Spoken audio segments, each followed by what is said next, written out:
Boas-vindas a mais uma análise. Olha, hoje a gente vai entrar de cabeça num assunto que muda completamente o jogo quando se trata de dormir bem. Nós vamos explorar uma ligação fascinante entre as virtudes da nossa mente e a capacidade puramente biológica de apagar à noite. É a união incrível dos princípios da virtologia com os achados mais recentes da neurociência. Basicamente, é uma jornada para entender como reconfigurar o nosso próprio cérebro. Afinal, o que é que realmente mantém a mente humana acesa, fritando ali de madrugada? Sabe, é muito tentador achar que insônia é só um bug no sistema, uma falha biológica repentina ou um estresse que logo passa. Mas o material que a gente está analisando hoje sugere algo bem mais profundo. A insônia é, na verdade, uma intensa e constante luta por controle, rolando dentro do próprio cérebro.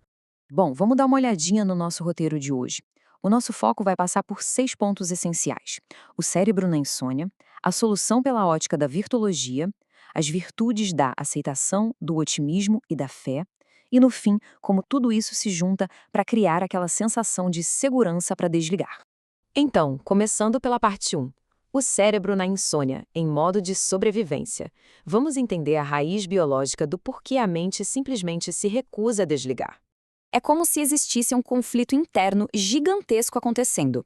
De um lado, a gente tem o cérebro primitivo, lá no tronco cerebral e no sistema límbico. Ele funciona como um alarme hipervigilante, guiado pelo medo e por uma necessidade absurda de proteção, acionando na hora o sistema nervoso simpático. Do outro lado fica o lobo frontal, a área executiva mais evoluída da nossa cabeça, que abriga o que a gente chama de inteligência moral.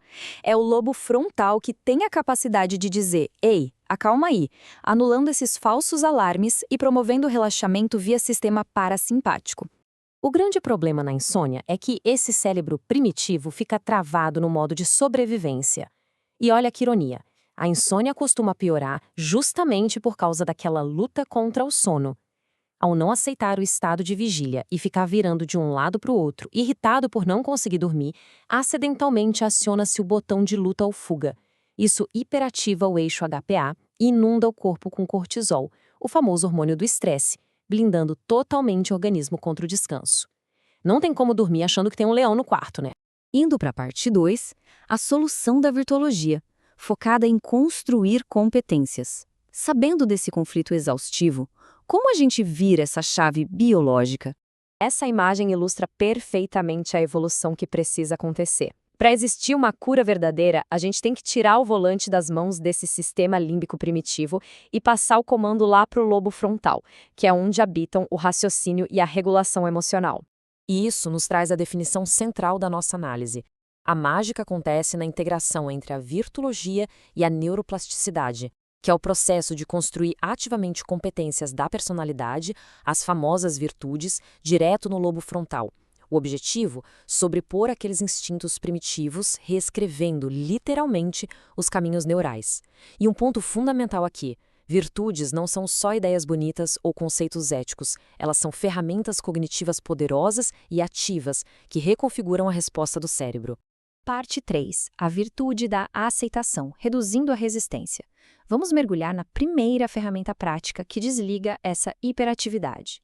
A aceitação é, basicamente, receber a vida e as situações do jeitinho que elas são, sem bater de frente, sem julgamento. Para o contexto do sono, esse é o alicerce de tudo. Ela funciona porque corta um mal pela raiz, interrompe aquela resistência interna exaustiva contra a realidade. Quando a luta para mudar o que não está no nosso controle acaba, o corpo simplesmente para de gastar energia se defendendo. A bioquímica por trás disso é impressionante. Praticar a aceitação desliga aquele alarme do sistema nervoso simpático quase que na hora. Isso promove a neuroplasticidade, criando conexões que favoreçam a resiliência, em vez de alimentar a necessidade neurótica de controle. Aceitar o passado e o presente ancora a mente no aqui e agora, facilitando muito para o cérebro primitivo entender que pode descansar. Então, o ponto crucial aqui é o contraste.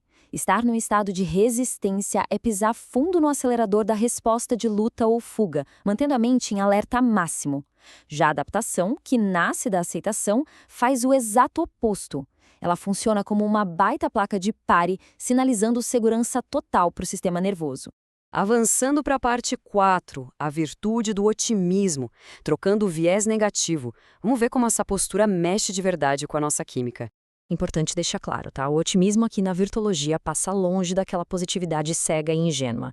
Ele é definido como uma força interior tremenda, uma coragem real de manter uma visão boa mesmo no meio do caos. É peitar a tendência primitiva da mente de reclamar e só enxergar desgraça. Falando a língua da neurociência, pensar positivo é um catalisador bioquímico absurdo.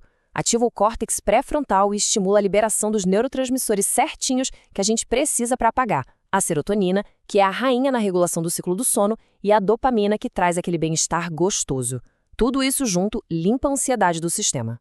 Compara só o impacto no travesseiro. O pessimismo é o combustível daqueles pensamentos catastróficos das 3 da manhã, né? Já o otimismo, focando no aprendizado, corta esse ciclo vicioso pela raiz. É essa interrupção inteligente e voluntária que deixa o cérebro finalmente baixar a rotação, atingindo aquelas preciosas ondas alfa e teta que marcam o repouso absoluto.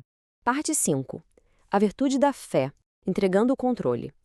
Essa é, quem sabe, a ferramenta psicológica mais profunda para domar uma mente barulhenta. Dentro deste estudo, a fé é descrita como um estado interno de certeza inabalável. É confiar no fluxo da vida e soltar aquela necessidade neurótica de querer garantir e controlar cada detalhezinho do futuro.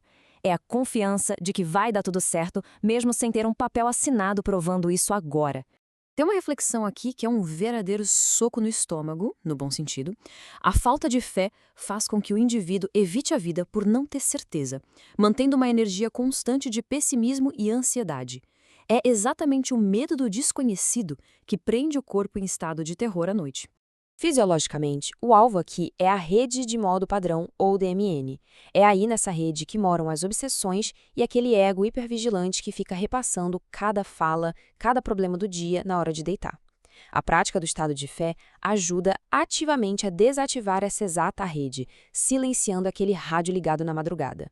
E o resultado biológico de soltar as rédeas? O lobo frontal fica ainda mais forte, dominando aqueles instintos de sobrevivência com extrema tranquilidade. Quando a gente abre mão do controle incessante, rola uma entrega profunda ao sistema parasimpático. É o passaporte carimbado para o sono. Chegamos à parte 6, segurança para desligar, a integração final. Vamos juntar todas as peças desse quebra-cabeça e ver como essas 3 virtudes formam um escudo contra a insônia. Aqui, a gente vê a jornada completa da cura. Primeiro passo, tirar o poder do cérebro reptiliano focado no medo e entregar para a inteligência moral. Segundo, cultivar diariamente a aceitação, o otimismo e a fé. Terceiro, com isso, a gente cria uma base sólida de segurança interna que remédio nenhum traz. E a consequência lógica e maravilhosa de tudo isso? O eixo HPA se regula e o cortisol vai lá para baixo. E a gente encerra essa análise com uma provocação daquelas de levar para o travesseiro.